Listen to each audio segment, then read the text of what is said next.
जय श्री हरि। आज हम सुनेंगे कार्तिक महात्म्य का अध्याय 25 और आज की कथा है भीष्म पंचक व्रत कैसे प्रसिद्ध हुआ। राजा पृथु पूछते हैं, हे नारद जी, भगवान का अत्यंत प्रिय भीष्म पंचक व्रत कैसे प्रसिद्ध हुआ। तब नारद जी कहने लगे, हे राजा पृथु, यह व्रत आदिकाल से है, परंतु बीच में लुप्त हो गया था। फिर यह कैसे प्रसिद्ध हुआ, सो कथा हम तुमसे कहते हैं, सुनो। श्री कृष्ण जी ने भीष्म जी से इस व्रत का वृतांत कहा। तब सर्वप्रथम भीष्म जी ने इस व्रत को किया। इसी कारण तभी से यह व्रत भीष्म पंचक नाम से प्रसिद्ध हुआ। हे राजन, भगवान श्री कृष्ण जब पांडवों की ओर से दूत बनकर कौरवों को समझाने गए तो सबसे पहले विदुर जी के पास पहुंचे।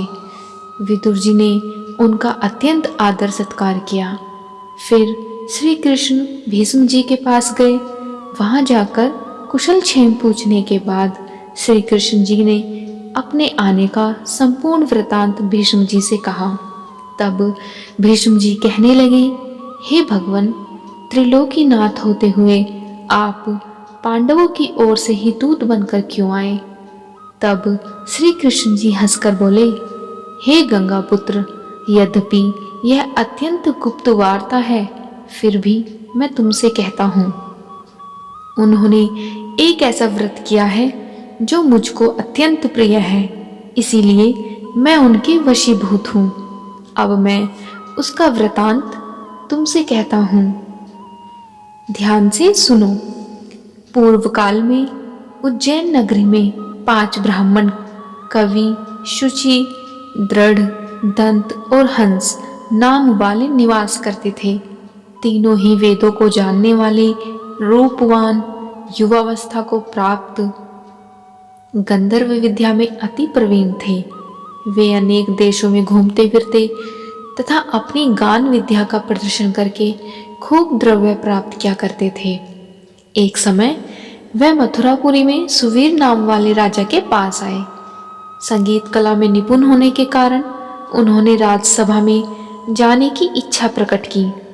वह 4 दिन तक उपवास करते रहे और अत्यंत पवित्र श्री यमुना जी में स्नान करते रहे। फिर उन्होंने किसी से राजा का संपूर्ण वृतांत सुना। उसने बताया कि राजा की कादम्बरी नाम वाली एक योग्य पत्नी है।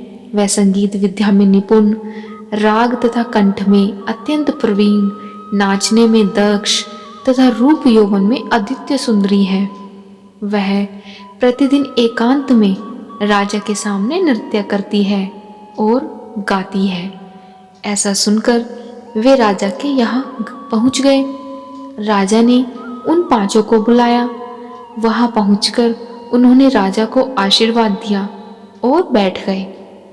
कादम्बरी ने उनको संगीत विद्या में अति निपुण समझकर विशेष नृत्य किया।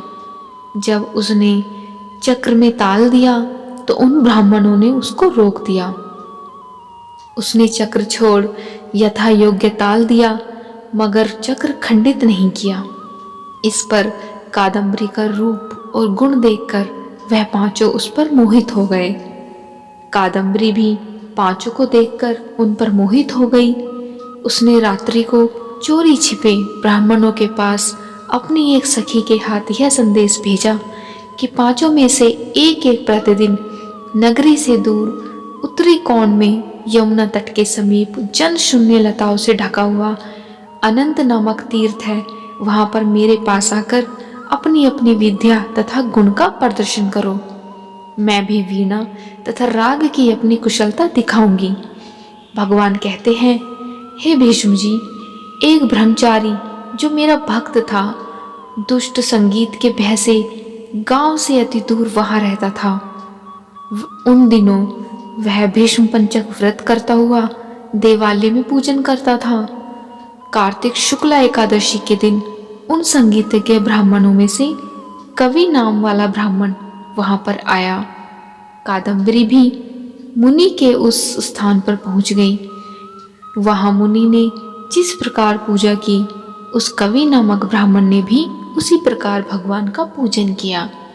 उसके बाद वीणा लेकर गान करने लगे। उस मुनि ने अपना मन जीता हुआ था, इस कारण उसने गान सुनकर भी क्रोध नहीं किया। उधर सारी रात कादम्बरी और कवि गायन व नृत्य करते रहे। मुनि को गोबर का आचमन करते देख कवि ने भी वैसा ही किया। प्रातःकाल होते ही कादम्बरी राजमहल में पहुंच गई। मुनि की संगति से उनके समस्त पाप दूर हो गए। इसी तरह पांचों ब्राह्मण बारी बारी से नृत्य गान कर तथा भगवान का पूजन कर वापस चले गए। उधर राजा ने मंदिर में कादम्बरी के जाने का समाचार सुनकर उसे महल में बंद कर दिया, जिससे वह मंदिर नहीं जा सकी। कार्तिक मास में हमारे सामने नृत्य गान करने के कारण वही कादम्बरी द्रौपदी हुई तथा हंस नाम वाला वह ब्राह्मण युधिष्ठिर हुआ और कवि अर्जुन, शुचि सहदेव, दंत नकुल तथा दृढ़ नाम वाला पराक्रमी भीम हुआ। हे भीष्म जी, वस्तुतः इस व्रत के प्रभाव से ही मैं पांडवों के वशीभूत हूँ। अब तुम्हारे द्वारा यह पंचक व्रत किए जाने से यह तुम्हारे नाम से ही विख्यात होगा, अर्थात भीष्म पंचक व्रत कहलाएगा।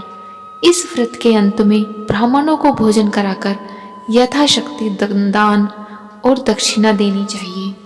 इस प्रकार श्री कृष्ण ने भीष्म जी को बताया कि भीष्म पंचक व्रत किस तरह से प्रसिद्ध हुआ और राजा पृथु को भी नारद मुनि जी के द्वारा ज्ञात हो गया कि भीष्म पंचक व्रत क्यों प्रसिद्ध हुआ।